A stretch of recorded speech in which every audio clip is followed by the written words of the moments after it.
Ang leon at ang daga. Isang araw, natutulog ang isang mabangis na leon sa gubat.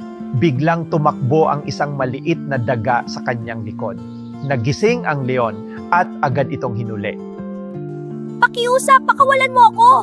Balang araw, makakatulong din ako. Sabi ng daga na nanginginig.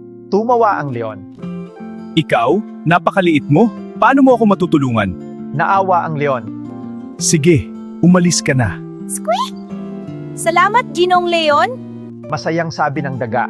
Makalipas ang ilang araw, nahuli ang leon sa isang lambat ng mga ngaso. Tulong! May makakatulong ba sa akin? Sigaw ng leon, narinig ito ng daga. Huwag kang mag-alala, nandito ako!